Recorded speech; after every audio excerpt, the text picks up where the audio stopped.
این آدم محمد ابن بشار ابن عثمان ابن کیسان العبدیون بصریون در کتاب‌های حدیث هم که گفته شده.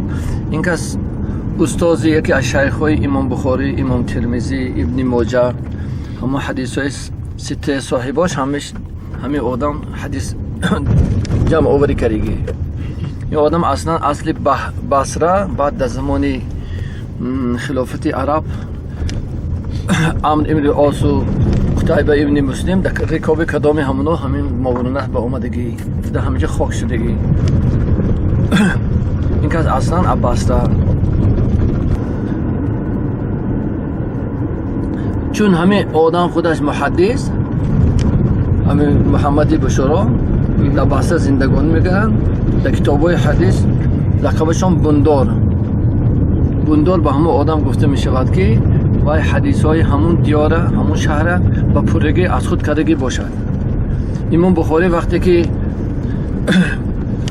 با جمع آوری حدیث های پیغمبر خدا میروند مکه مدینه با کلامش خبر میتن که در بسته همین خیلی یک آدم یا محدث هست. اون وقت مردم با حدیث خیلی باید داشتن، محبت داشتن. یه حدیثی نوا میشنیدن، این یک علم دنیا برای اونها گویا که شروع شدگی بود.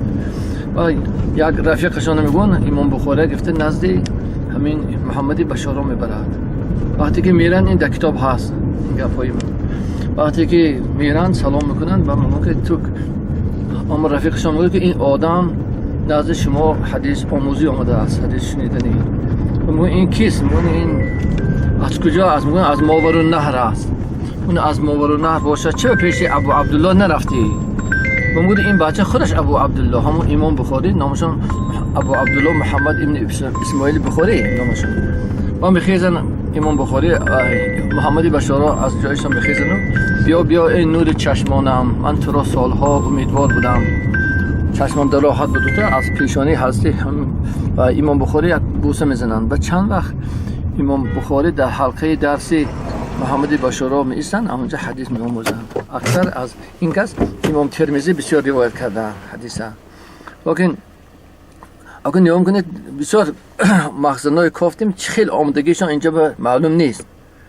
همین محمد بشارا برای همین گمان میکنن که در همون وقتی قتیبه ابن مسلم یا ابن عاص و خلیفه های عرب که آمده بودن در رکاب همون آمده باشن.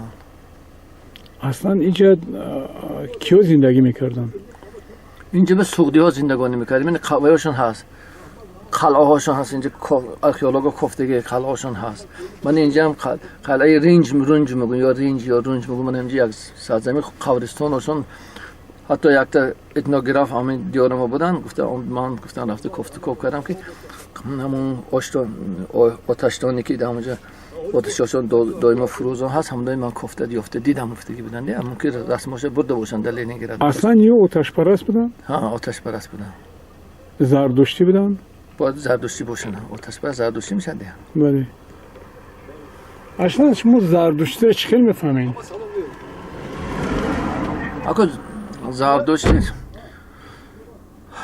ما میگیم همهشون یک خدای واحد و ایمان داشتن. همونا زردشتی هم باشد، کسی که هم باشد.